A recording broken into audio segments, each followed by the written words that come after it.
saudara yang dikasih dalam Tuhan. Berjumpa lagi kita dalam kesempatan ibadah doa malam. Dan saya percaya kita semua tetap merindukan hadirat Tuhan di tengah-tengah keadaan yang seperti ini. Karena itu kembali mari kita satukan hati kita untuk menerima kebenaran firman Tuhan. Mari kita berdoa. Terima kasih Bapa untuk hari yang begitu indah ini. Kami tahu, kami percaya Tuhan tidak sekalipun, tidak sedetik pun meninggalkan kami. Karena itu kami akan selalu mencari Tuhan, berseru memanggil namamu. Karena kami yakin Engkau tidak terlalu jauh untuk didapati ya Bapa. Dan kami percaya Engkau hadir di tengah kami, siap untuk berkarya, menjamah menguatkan kami semua. Di dalam nama Yesus kami siap terima kuasa-Mu lewat firman Tuhan. Urapi kami semua, haleluya, amin. Baik saudara, kita telah memasuki hari yang kesekian di bulan yang baru, di bulan April. Dan tiba saatnya kita mempersiapkan diri untuk perkara-perkara yang hebat dan luar biasa. Sekalipun kita ada di tengah keadaan yang tidak disukai oleh semua orang. Tapi ada satu hal yang sebetulnya pernah terjadi di beberapa tahun yang lalu, atau tepatnya di perjanjian lama, kisah seorang Nabi Elia. Kita bisa belajar dari sana karena Elia, orang yang takut Tuhan, diurapi Tuhan, juga mengalami hal yang tidak jauh beda dengan apa yang kita alami hari ini. Mari kita baca di dalam kitab 1 Raja-Raja pasal yang ke-17 ayat 1 hingga yang ke-3. Demikianlah bunyi firman Tuhan. Lalu berkatalah Elia orang Tisbe dari Tisbe Gilead kepada Ahab, demi Tuhan yang hidup, Allah Israel yang kulayani, sesungguhnya tidak akan ada embun atau hujan pada tahun-tahun ini, kecuali kalau kukatakan. Kemudian datanglah firman Tuhan kepadanya, pergilah dari sini, berjalanlah ke timur dan bersembunyilah. Bersembunyilah di tepi sungai Kerit di sebelah timur sungai Yordan. Saudara, kisah ini dilatar belakangi dari kemenangan Elia, kemenangan besar atas nabi-nabi Baal yang dikirimkan oleh Raja Ahab.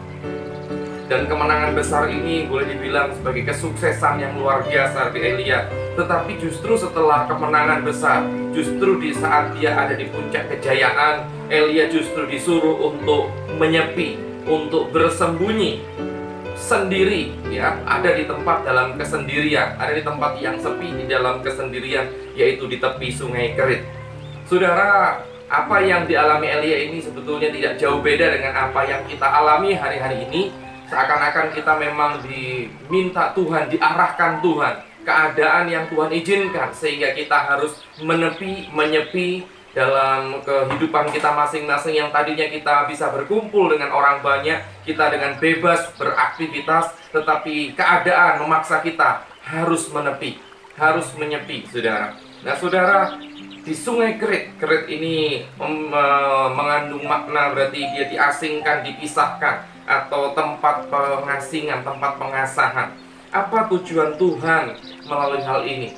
Jadi kalau boleh saya beri tema renungan ini, saya ingin beri tema itu maksud Tuhan melalui social distancing.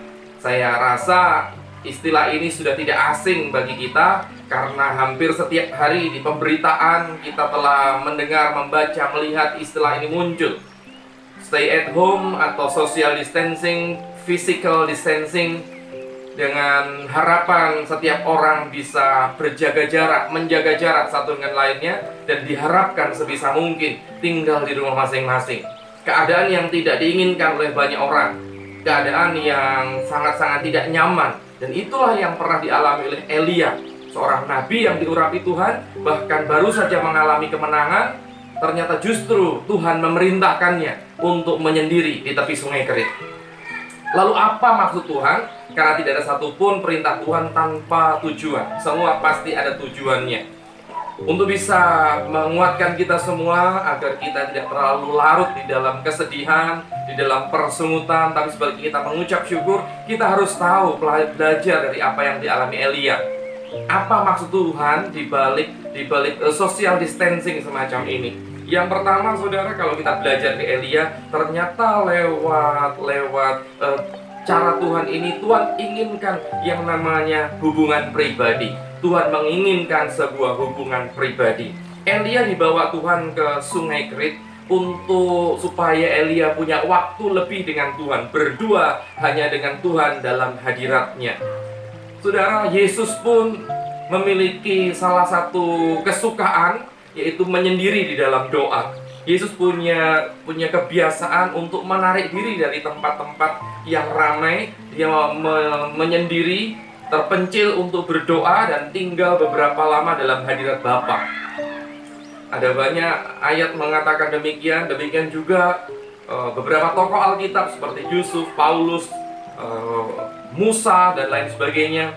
Selalu ada saat di mana setelah melakukan banyak perkara besar, dari saat setelah mereka melakukan beberapa hal penting, ada saatnya Tuhan menginginkan waktu untuk menyendiri. Waktu untuk menyendiri ini bukti bahwa Tuhan sangat menginginkan waktu pribadi dengan anak-anaknya.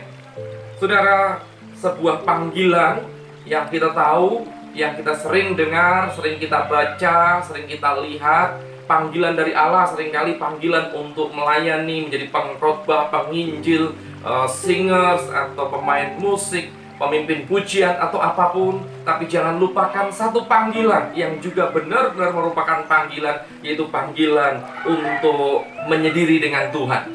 Jangan kita abaikan karena ini memang sebuah panggilan. Tuhan ingin agar kita punya waktu dengan Tuhan.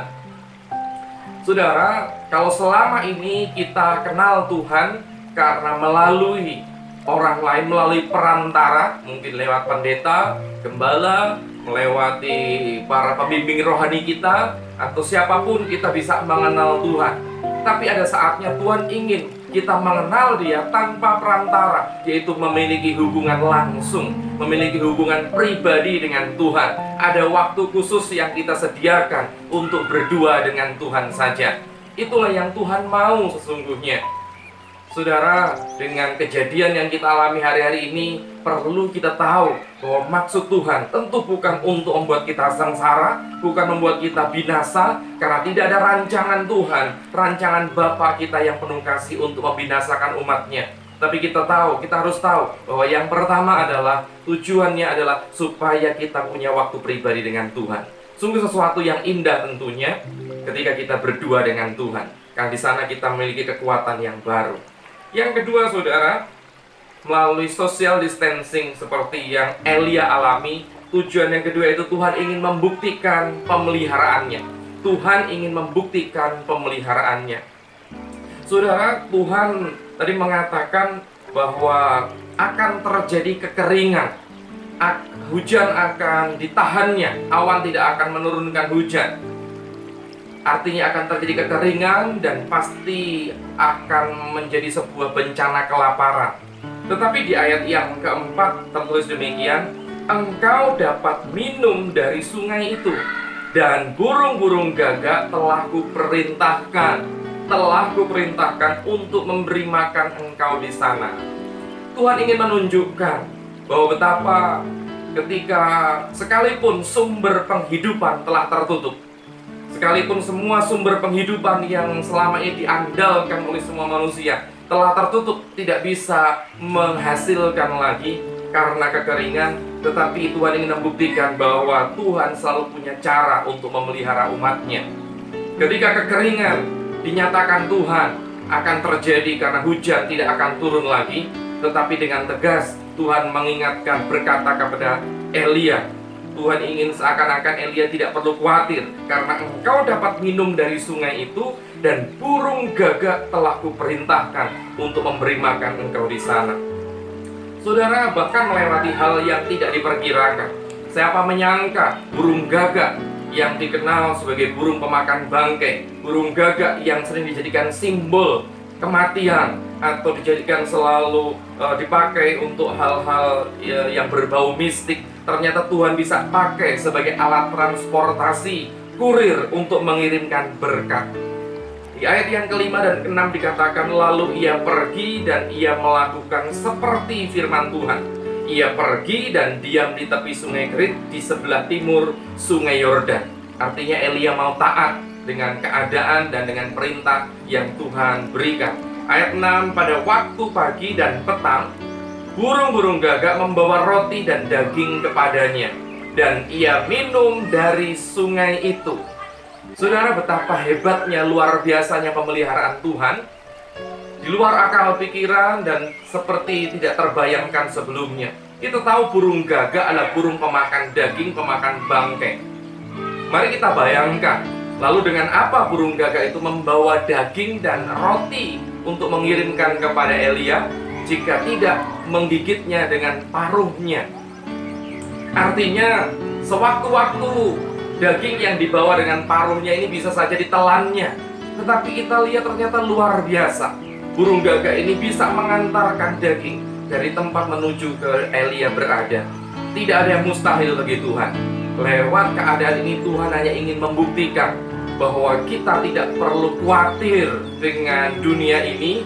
Sekalipun semua sumber penghidupan yang selama ini kita andalkan, Tuhan izinkan ditutup semua. Tetapi Tuhan mau agar kita percaya bahwa Tuhan selalu punya cara untuk membukakan pintu-pintu berkat-Nya untuk memelihara kita semua. Dan yang berikutnya, saudara, kita harus percaya bahwa lewat keadaan ini sebetulnya Tuhan ingin memperlengkapi kita. Tuhan ingin memperlengkapi kita. Saudara, mengasingkan diri di dalam hadirat Tuhan untuk sekian waktu lamanya seperti yang dilakukan Elia, bukan sekedar 5 menit, bukan sekedar 1 hari, tetapi Elia ini dibuat Tuhan, diminta Tuhan untuk tinggal di Sungai Kerit beberapa waktu, sementara waktu. Ini bukan sebuah pilihan. Perhatikan, ini bukan sebuah pilihan tapi panggilan.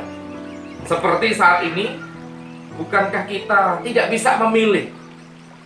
Mau tidak mau kita harus mengikuti aturan yang ditetapkan, mengikuti, menyesuaikan dengan keadaan yang terjadi hari-hari ini. Kita tidak bisa memilih. Kalau boleh memilih, kita akan tetap keluar. Kalau boleh memilih, kita akan tetap melakukan aktivitas seperti sedia kala. Tetapi ternyata kita tidak bisa memilih. Mau tidak mau, enak tidak enak, siap tidak siap, kita harus mengikuti keadaan. Kita harus menyesuaikan dengan keadaan yang ada. Panggilan yang satu ini seringkali sayangnya tidak terdengar, tidak didengar oleh banyak orang. Nah, sekali lagi saudara, Sungai Kerit adalah sebuah pelajaran berharga yang bisa kita teladani dari Elia. Sungai Kerit merupakan sebuah tempat persiapan di mana Tuhan mempersiapkan Elia di sana. Karena itu saya katakan tujuan yang ketiga adalah tujuannya adalah karena Tuhan ingin memperlengkapi. Hari-hari ini kalau kita dituntut untuk menyendiri, dituntut untuk tetap tinggal di rumah, yang tadinya kita doa, ibadah dengan dipimpin oleh hamba Tuhan atau para pelayan Tuhan, tapi dengan keadaan seperti ini Tuhan sedang memperlengkapi kita semua. Para pria harus bisa menjadi imam, memimpin ibadah di keluarga masing-masing, dan semua boleh ambil bagian di dalam ibadah yang diadakan. Mezbah keluarga boleh didirikan. Mungkin ribuan pintu gereja boleh ditutup, tapi ratusan atau bahkan jutaan mezbah keluarga boleh didirikan. Nah, saudara, itu tujuan Tuhan. Untuk apa?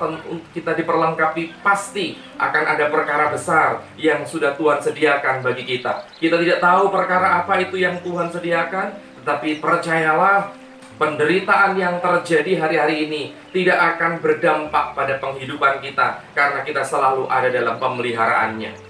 Percayalah dan tetap setia di dalam Tuhan, rendahkan diri di hadapan Tuhan. Kalau kita saat ini sedang ada di tepi Sungai Kerit, Tuhan tidak meninggalkan. Tuhan sedang memperlengkapi kita selama kita mau taat di dalam panggilannya. Tuhan Yesus memberkati. Mari kita tutup dalam doa. Bapa, kami percaya tidak sedetik pun Kau tinggalkan kami. Saat ini pun dalam keadaan yang tidak kami sukai, Engkau hadir di tengah kami dengan tujuan yang mulia. Engkau ingin agar kami percaya dan membuktikan bahwa Tuhan memelihara kami dalam segala keadaan. Tuhan sedang memperlengkapi kami, membuat kami semakin cakap untuk menjadi orang-orang yang akan Tuhan pakai melakukan perkara besar. Bapa yang baik tidak akan merancangkan yang buruk bagi anaknya. Demikian juga saat ini kami percaya rancangan-Mu selalu indah untuk selama-lamanya ya Bapa. Di dalam nama Yesus urapi umat-Mu, biarlah kami tetap tegak, tetap tangguh, tetap cakap semakin cakap menjalani hari-hari ini. Di dalam nama Yesus, haleluya, amin.